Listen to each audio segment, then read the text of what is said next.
Todos desde muy chicos soñamos con hacer el saque inicial en un gran estadio. Pero al escuchar el pitazo del juez, para muchos el sueño se convierte en pesadilla, donde los carceleros son los falsos representantes y las redes de trata de personas, que encierran las aspiraciones en una jaula que en pocas ocasiones es de oro. En este documental quisimos escuchar las voces de diferentes personas allegadas al fútbol y su visión sobre el manejo que se le está dando a los fichajes y contrataciones, tanto en jóvenes como con jugadores profesionales. Gerardo Bedoya, campeón con la Selección Colombia de la Copa América 2001 y actualmente director de divisiones menores de Santa Fe, nos cuenta su experiencia. Profesional cuando empecé a saber lo que era representante y pues realmente ya me sabía manejar. En algún momento de pronto algunos querían ofrecerle poco dinero a uno y trataban de arreglar con algún equipo por mucho más, pero uno ya era o sabía uno qué era lo que estaba pasando y pues decía uno simplemente que no. ¿Alguna vez recibió ofertas para ir a ligas poco reconocidas y lejanas, donde la promesa económica fuera algo irreal? Hay una posibilidad de ir a Rusia y otra a Arabia que nunca se llegaron a acuerdos por la parte económica, entonces eso simplemente quedó ahí en el aire.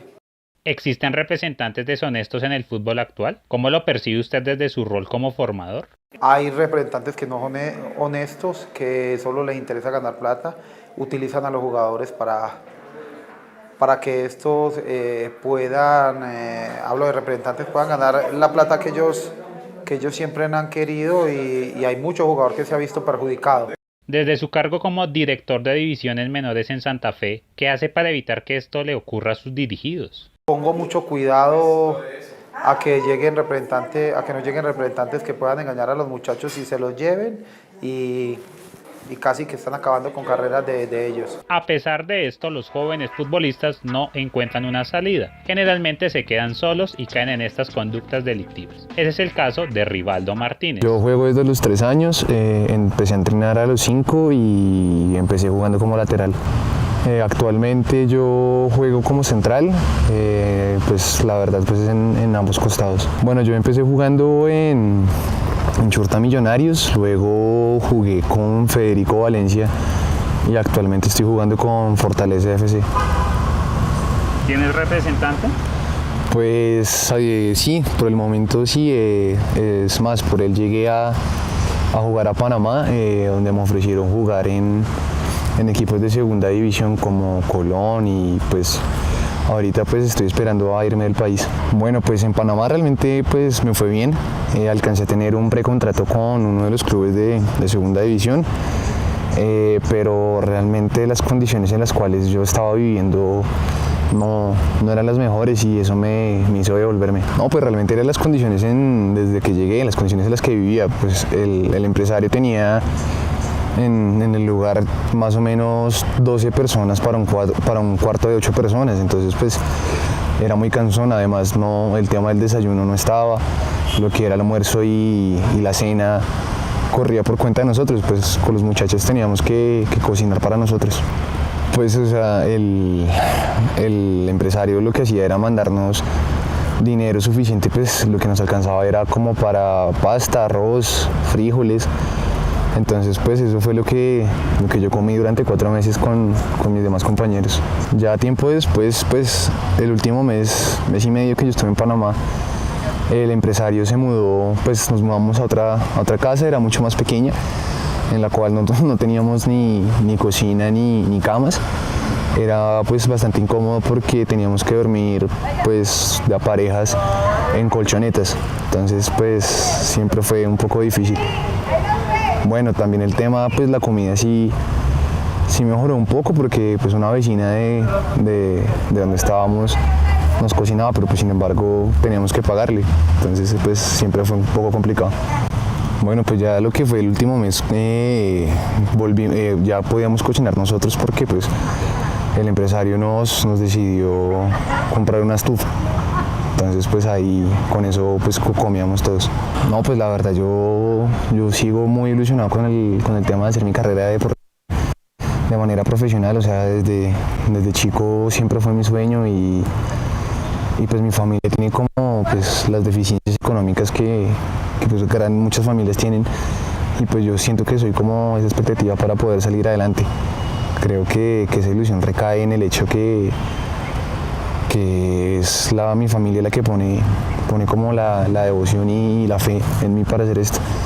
Pues siempre mi sueño fue llegar a profesional y jugar en Europa, ser reconocido y pues la verdad con todo ese tema que se ha dado a los empresarios, pues a los muchachos yo les digo que no se dejen engañar tan fácil. O sea, hay mucho empresario pues de mala fe que quiere como sacar provecho y lucrarse de los sueños de las demás personas y siempre es eso, con que tengan mucho cuidado y no muchas veces todo lo que prometen es oro. Casos como el de Rivaldo Martínez se han empezado a ver con mayor frecuencia en los últimos años. Para este caso en específico, terminó hasta con amenazas de muerte. Así es como concluyen las promesas de los representantes.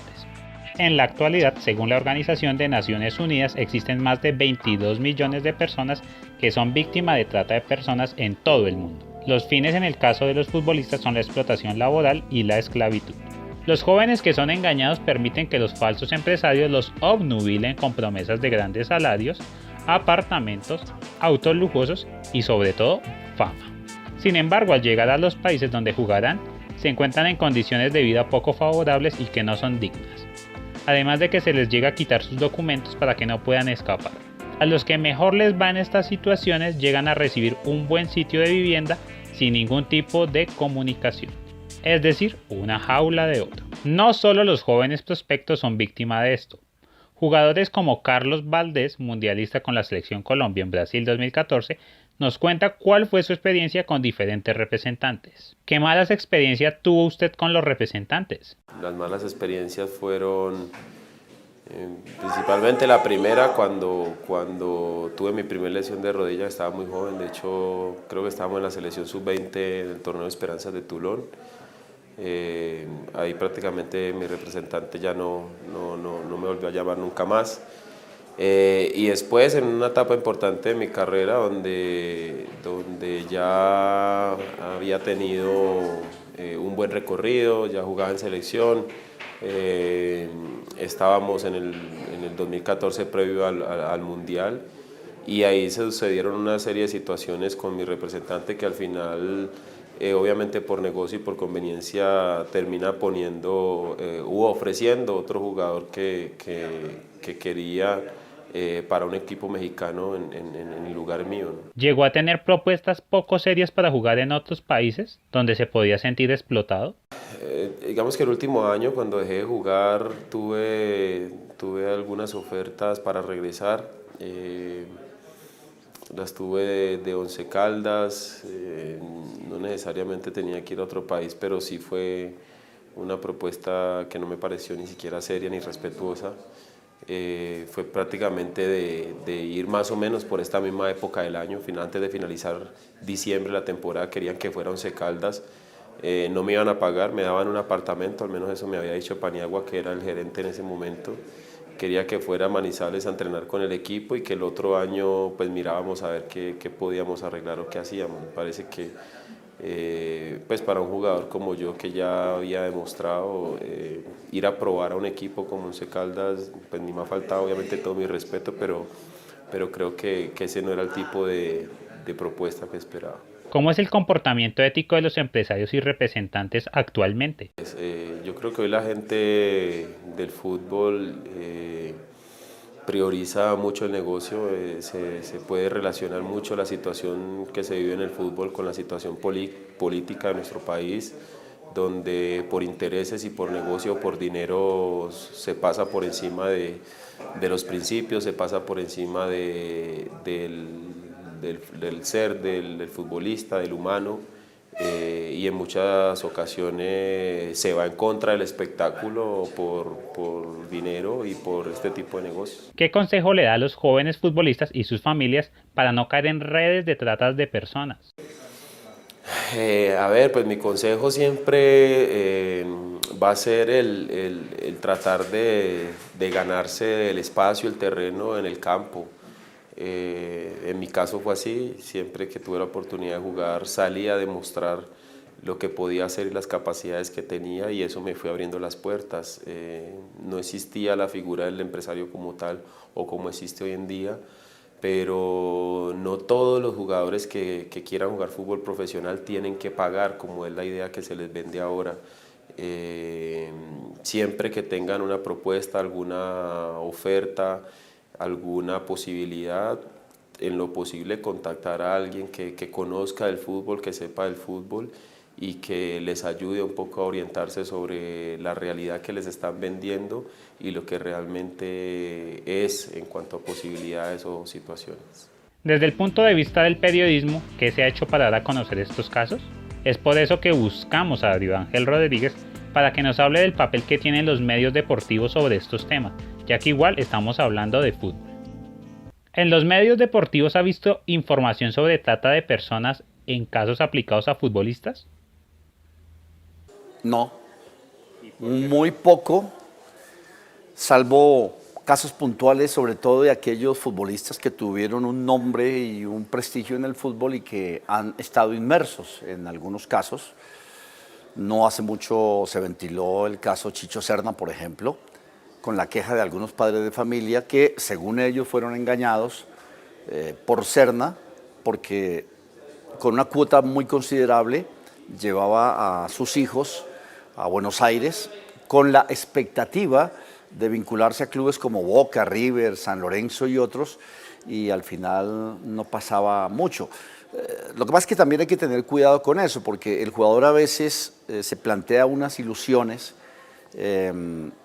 y cree que solamente con ir ya quedó, y no es así, hay que pasar una prueba.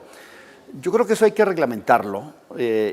Las escuelas de fútbol deberían tener un aval para poder llevar futbolistas al exterior y hacer un seguimiento para evitar toda clase de engaños. Aparte de los casos que nos menciona, ¿qué otros casos ha conocido? Tiempo también denunció el caso de un exfutbolista de apellido Castaño que no tuvo mucho suceso en 2015 llevando jugadores a una Copa Telmex, y al llegar a México se enteraron los jugadores y los padres de familia que era una copa solo para mexicanos.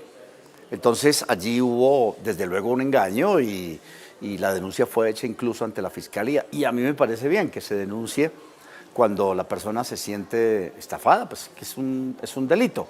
Obviamente serán las autoridades y será la fiscalía la que finalmente determine si hubo un engaño o no, pero también el mensaje me parece que es para los padres de familia que averigüen bien en manos de quién van sus hijos y si realmente hay garantías, porque es como asaltar un sueño. El jugador joven cree que al llegar al sitio donde lo lleva el empresario ya es jugador de ese club, y la fila es muy larga porque hay jugadores de muy buena calidad que llegan de todas partes. ¿Por qué los medios deportivos no están cubriendo estos casos? Pues la vorágine informativa del fútbol es tan incontrolable a veces que lo mediático supera a lo profundo. Esto es, estamos pendientes del marcador, del partido, de la competición, de la Champions, de la Europa League, de la Libertadores, de la Sudamericana, de la Liga Colombiana, y a veces en el periodismo no dedicamos el tiempo que yo creo debería dedicarse.